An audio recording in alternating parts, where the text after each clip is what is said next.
एक कदम ईश्वर की ओर। उपशम प्रकरण 34वां सर्ग।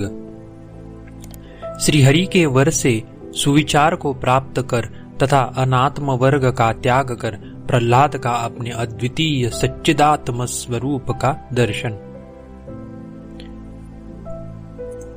श्री भगवान ने कहा, हे दैत्यकुल के चूड़ामणि रूप, हे गुण सागर, पुनः जन्म रूपी दुख की निवृत्ति के लिए तुम अभिष्ट वर मांगो। प्रहलाद ने कहा, हे प्रभु, आप सब संकल्पों का फल देने वाले हैं और सब प्राणियों के हृदय में स्थित हैं, अतएव जिस वस्तु को आप सर्वोत्तम समझते हो उसी को मुझे देने की कृपा कीजिए। श्री भगवान ने कहा, हे पाप रहित, सब संदेहों की निवृत्ति के लिए और मुक्ति रूपी सर्वोत्तम फल के लिए तुम्हारा ब्रह्म साक्षात्कार पर्यंत विचार हो। श्री वशिष्ठ जी ने कहा, हे श्री रामचंद्र जी, दैत्यराज प्रहलाद से यह कहकर जैसे कल कल ध्वनि करके समुद्र की लहर छिप जाती है, वैसे ही भगवान विष्णु अंतर्हित हो गए। भगवान विष्णु के अंतर्हित होने पर प्रहलाद ने पूजा में मणि रत्नों से सुशोभित अंतिम पुष्पांजलि देकर सुंदर आसन पर बैठकर पद्मासन लगाकर स्तोत्र पाठ करने के समय बड़े हर्ष से अपने अंतःकरण में विचार किया। जन्म मरण रूपी संसार से छुटकारा देने वाले भगवान ने तुम विचारवान ही हो वो ऐसा मुझे उपदेश दिया है, इसीलिए मैं अपने अंतःकरण में आत्म विचार करता हूँ। जो इस संसार रूपी आडंबर में बोलता हूँ, चलता हूँ, बैठता हूँ और सब उद्योगों से विषयों का उपभोग करता हूँ, वह मैं कौन हूँ? यही विचार पहले मुझे करना चाहिए। वृक्ष, तृण, पर्वत आदि से युक्त यह सारा जगत तो आत्मा हो नहीं सकता, क्योंकि जो बाहरी और अत्यंत जड़ है वह मैं कैसे हो सकता हूँ? वस्तुतः असत होता हुआ भी उदित जड़ होने के कारण ही बोलने में असमर्थ प्राणवायु द्वारा केवल अपने संचार के समय में ही संचालित थोड़े समय में नष्ट होने वाला यह अचेतन शरीर भी मैं नहीं हूँ। जड़ यानी अचिद्रूप कर्ण छिद्र द्वारा अति दीर्घ गंभीर पद वाक्य आदि भेदों से कल्पित क्षण भर में नष्ट होने वाला क्षयी होने के कारण ही शून्याकार आकाश से उत्पन्न होने वाला अचेतन शब्द भी मैं नहीं हूँ। क्षण में नष्ट होने वाली त्वगिंद्रिय से प्राप्त करने वाला यानी चेतन के अधीन सिद्धि वाला अचेतन स्वरूप स्पर्श भी मैं नहीं हूँ। अनित्य चंचल जिह्वा से संबद्ध स्वभाव वाला यानी रसनेन्द्रिय के अधीन सिद्धि वाला द्रव्य में रहने वाला अचेतन तुच्छ रस जिह्वा के अग्रभाग से लेकर कंठ तक जिसके आस्वाद का प्रसार है, मैं नहीं हूँ। क्षण विनाशी पदार्थ और चक्षु इन दोनों के अधीन सिद्धि वाला अतएव विनश्वर तथा केवल दृष्टा में अविद्यमान अचेतन रूप मैं नहीं हूँ। गंधवती जड़ नष्ट होने वाली नासिका द्वारा कल्पित यानी दूसरे क्षण में अन्य गंध का प्रादुर्भाव होने से अनियत आकार वाला और अचेतन तुच्छ गंध भी मैं नहीं हूँ। मम इस प्रकार के अभिमान से रहित मनन रूप मन के व्यापार से शून्य माया के संबंध से रहित पंचेंद्रियों के भ्रम से शून्य शांत शुद्ध चेतन ही मैं हूँ। स्वयं ज्योति सबका प्रकाशक बाह्य और अभ्यंतर सर्वत्र व्यापक अखंड निर्मल सन्मय यह मैं चैत्य रहित चिन्मात्र ही हूँ। अन्य निरपेक्ष होने के कारण उत्तम तेज रूप इस चेतन रूप दीपक से ही घटपट आदि सूर्य पर्यंत ये सब पदार्थ प्रकाशित होते हैं। हाँ, इस सारे सत्य का मुझे अब स्मरण हो आया है। आकाश आदि विकल्पों से रहित चिद्रूप प्रकाश सर्वव्यापक यह आत्मा मैं हूँ। भीतर प्रकाशमान तेज रूप इसी से इन विचित्र इंद्रिय वृत्तियों का स्फुरण होता है, जो कि भीतर प्रकाशमान तेज से अग्निभूत अंगारकण पंक्तियों का स्फुरण होता है। जैसे ग्रीष्म ऋतु से मरीचिकाओं का यानी मृग तृष्णाओं का स्फुरण होता है, वैसे ही सर्वव्यापक इस चेतन से ये विचित्र इंद्रिय पंक्तियां स्फुरित होती है।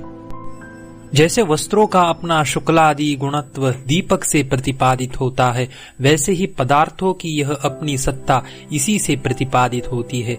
जैसे ग्रहण सब प्रतिबिंबों का विश्रांति स्थान है, उसी एक विकल्प रहित चिद्रूपी दीपक के प्रसाद से सूर्य गर्म, चंद्रमा शीतल, पर्वत ठोस और जल तरल है।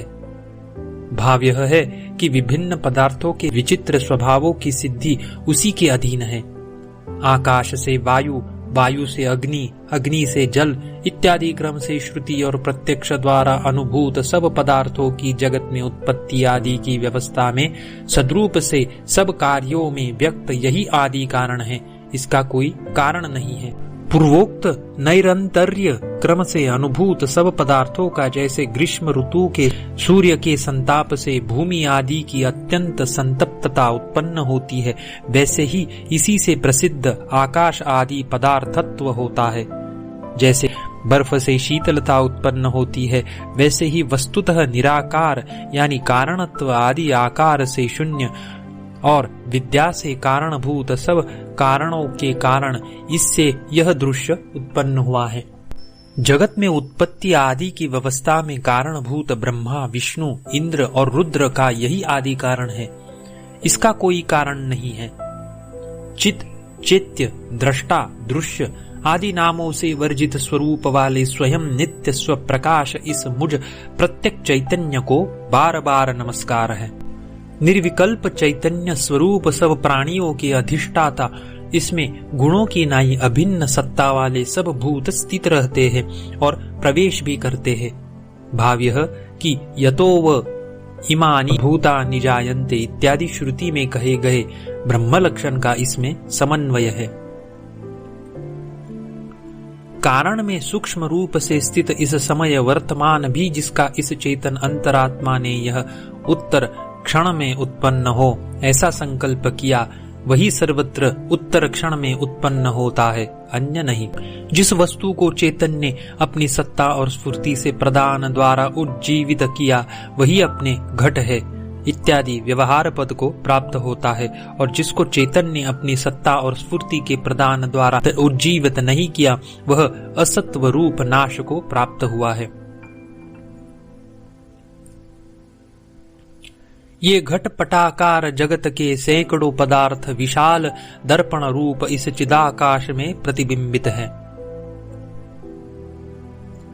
जैसे प्रतिबिंबित सूर्य में क्षय और वृद्धि प्रतिबिंब रूप से स्थित सूर्य में ही अध्यस्त होकर अन्य वृत्तियां प्रतीत होती है, वैसे ही यह भी विशाल पदार्थ में विशाल, विनष्ट होने वाले पदार्थ में विनाशी और सत असत रूप से स्थित है।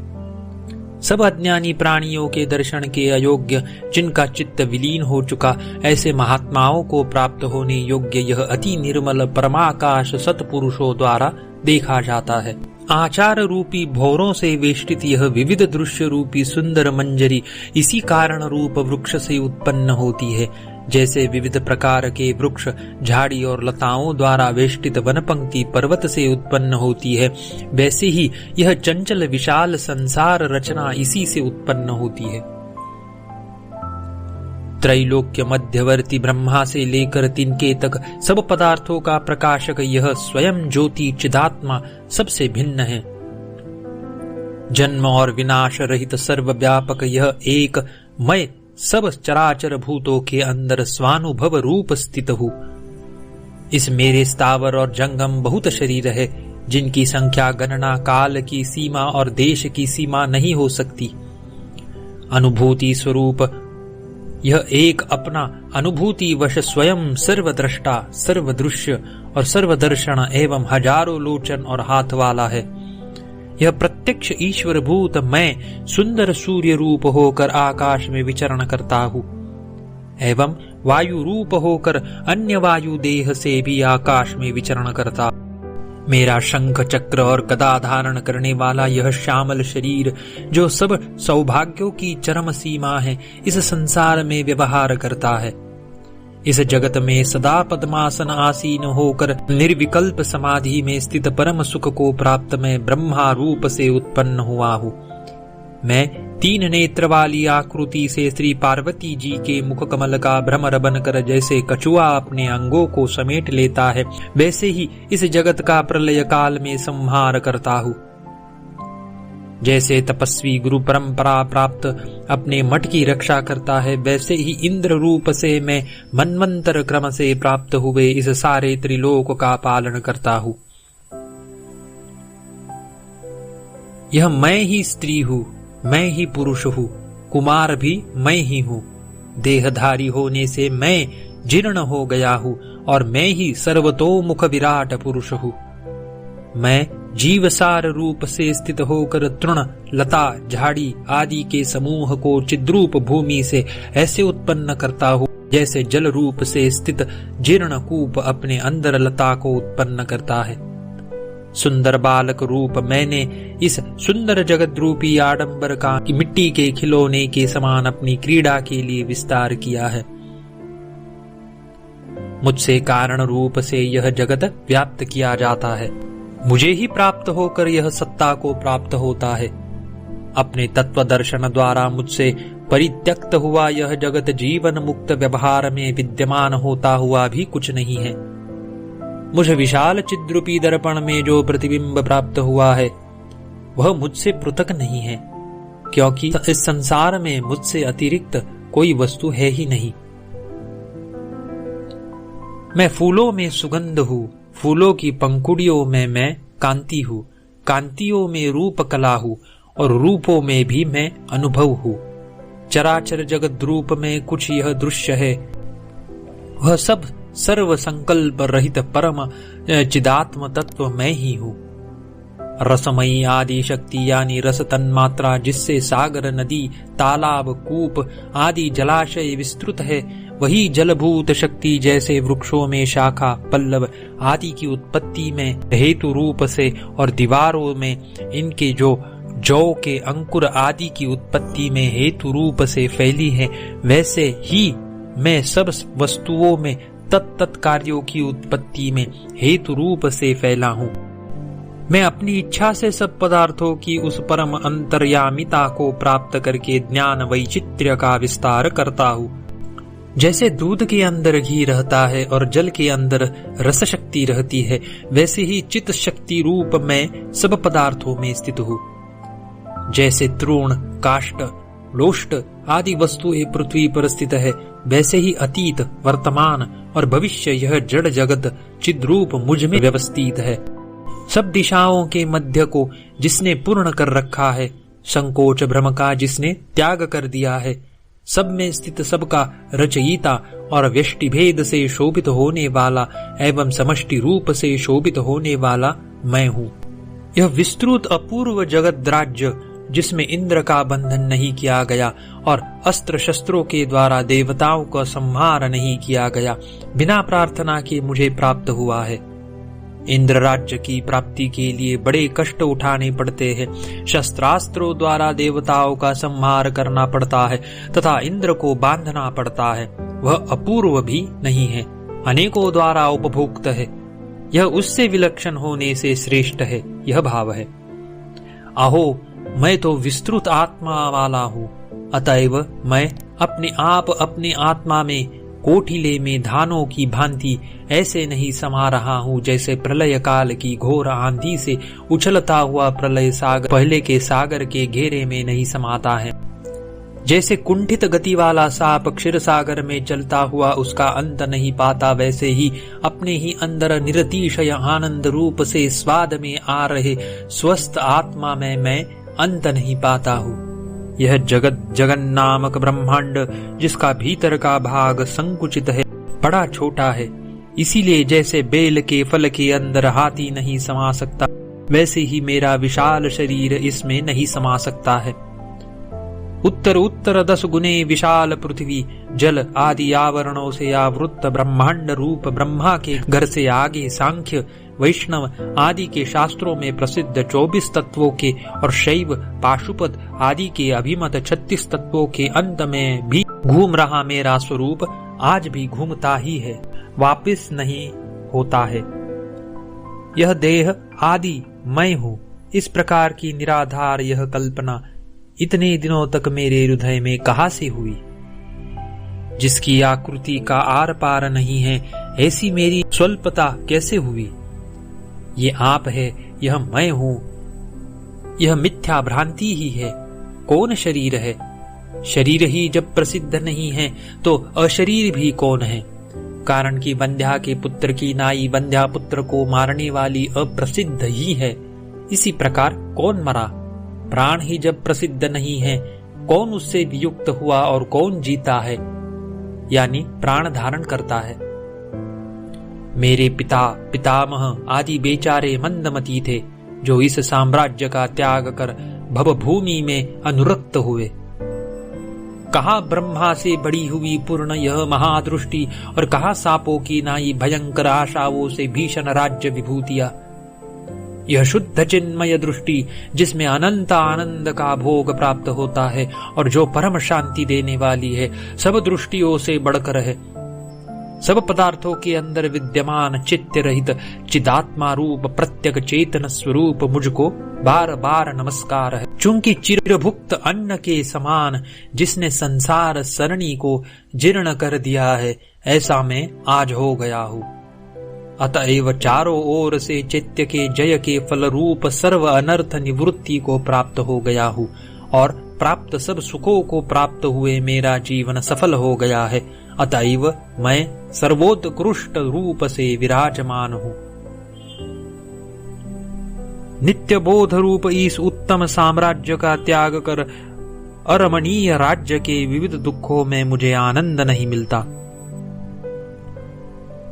भूतल में जहाँ पर वन दुर्ग में लकड़ियां, जल दुर्ग में जल और गिरि दुर्ग में पत्थर विपत्तियों के समय शरण होते हैं, स्वामित्व के अभिमान से जो सतृष्ण हुआ, उस अज्ञानी बेचारे कुदान वरूपी कीड़े को धिक्कार है। एकमात्र अविद्यात्मक अन्न पान आदि पदार्थों से अविद्यामय गर्हित शरीर को तृप्त कर रहे अज्ञानी हमारे पिता ने क्या किया? कुछ वर्षों तक इस जगत रूपी संपत्ति युक्त छोटे से मठ को पाकर हिरण्यकशिपु ने क्या कश्यप के कुल में जन्म के अनुरूप परम पुरुषार्थ प्राप्त किया? इस आत्मरूप आनंद का आस्वाद न लेकर यहाँ सैकड़ों जगत राज्यों का आस्वाद ले रहे पुरुष को कुछ भी आस्वाद नहीं मिलता। जिसे कुछ भी प्राप्त नहीं हुआ, इस परम अमृत को पाकर पूर्ण अंतःकरण वाले हुए उसको यह सब निरंतर प्राप्त हो गया। मूर्ख इस परम पद को त्याग कर परिमित पदार्थ को प्राप्त होता है, ज्ञानी नहीं। ऊंट ही सुंदर लता का त्याग कर कांटों की ओर जाता है, अन्य नहीं। इस परम दृष्टि का त्याग कर इस गर्हित राज्य में किसको प्रीति होगी? कौन बुद्धिमान पुरुष ईख के रस का त्याग कर नीम के पत्तों का कड़वा रस पिएगा? सचमुच मेरे पिता पितामह सब मूर्ख ही रहे, जिन्होंने इस दृष्टि का त्याग कर राज्य रूपी विपत्ति में प्रीति की। कहाँ फुली हुई नंदनवन की स्थलियां, कहाँ संतप्त मरुभूमियां, कहाँ शांत ये ज्ञान दृष्टिया, और कहाँ भोगायतन शरीरादि में आत्मबुद्धि। त्रैलोक्य में राज्य को प्राप्त कर कुछ भी सुख नहीं मिलता है, फिर भी उसे ही पुरुष चाहता है, किंतु चित्त तत्व में तो सब कुछ निहित है, उसका ज्ञान क्यों नहीं करता? सब में स्थित स्वस्थ और सम निर्विकार सर्वरूप चित्त से सदा सब जगह सुख के साधन खुशी से प्राप्त होते हैं। तेज की भासन शक्ति, चंद्र की अमृत प्राप्ति, हिरण्यगर्भ की सर्वमान्यता, इंद्र की सर्वोत्कृष्ट त्रैलोक्य राज्यता, शिवजी की निरतिशय ज्ञान, ऐश्वर्य, आनंद, शक्ति की पूर्णता, विष्णु की जयलक्ष्मी, मन की शीघ्र गतिता, वायु की बलवत्ता, अग्नि की दाहकता, जल की आप्यायकता, भृगु आदि मुनियों की महातपस्सिद्धि, बृहस्पति की विद्या, विमानों की आकाश गति, पर्वतों की स्थिरता, समुद्र की गंभीरता, मेरु पर्वत की महोन्नतता, बौद्ध सिद्धांत में सिद्ध शून्यता रूप सर्व उपद्रव शांति या ब्रह्म साक्षात्कार संबंधिनी सर्व अनर्थ निर्वाण शक्ति, मदिरा की मद चंचलता, वसंत ऋतु की पुष्पमयता, वर्षा ऋतु की मेघ शब्दता, यक्षों की मायामयता, आकाश की निर्मलता, हिम की शीतलता, ग्रीष्म ऋतु की तप्तता,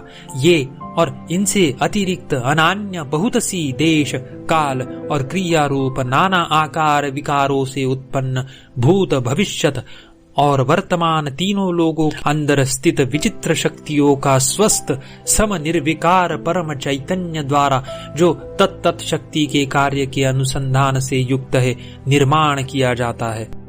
जैसे सूर्य की प्रभा वृत्ति से किए गए स्थानु, पुरुष इत्यादि विकल्पों से रहित हो सब पदार्थों में समान रूप से गिरती है, वैसे ही सब वृत्तियों में प्रविष्ट चित्त भी चित्त वृत्ति में स्थित विकल्पों से रहित होकर सैकड़ों पदार्थों में समान रूप से गिरती है। अखंड ही शुद्ध चीति अभिन्न काल से संबद्ध होती हुई ही अतीत, अनागत आदि तीनों कालों की सैकड़ों कल्पनाओं से भिन्न सी और प्रत्यक्ष, अनुमान, उपमान आदि अनंत प्रमाण, प्रमेय और पुरुषों के भेद से भिन्न कलेवर वाली सी प्रतीत होती है। चैतन्य की जिसे तीनों कालों का परिज्ञान है और जिसमें अनंत वृत्तियां देखी गई है, पूर्णता ही जिसका दूसरा नाम समता है, अवशिष्ट रहती है। शहद और नींबू आदि प्रत्येक की अनुभूति के समान एक काल में अनुभूत तुल्य रस वाले दो मधुर रसों से और दो कड़ुए रसों से भी चीति समता को ही प्राप्त होती है, यानी उनसे चीति में भेद नहीं होता है। घट, पट आदि विचित्र पदार्थ शोभा भी अन्योन्य के व्यावर्तक भेद संकल्प कला का त्याग ही हुई। सूक्ष्म सर्वगत एकमात्र सत्ता अद्वैत रूप चिद व्यवस्था एक ही समय में अनुभूयमान होती हुई समता से अनुभूत होती है, विषमता से नहीं, यानी विषय आदि का भेद चित्त का भेदक नहीं है। यह दोनों का अर्थ है। चित्त के वाचारंभण श्रुति द्वारा, नेति नेति इत्यादि श्रुति द्वारा और आचार्योपदेश स्वविचार आदि से भी सब दृश्य के अभाव का आश्रय कर वह चित्त रूप भाव, शोक, मोह आदि के परिणाम रूप दुखता का तुरंत त्याग करता है। फिर भी राग आदि के संस्कारों की दुष्टता से समयांतर में शोक आदि की पुनः उत्पत्ति हो सकती है।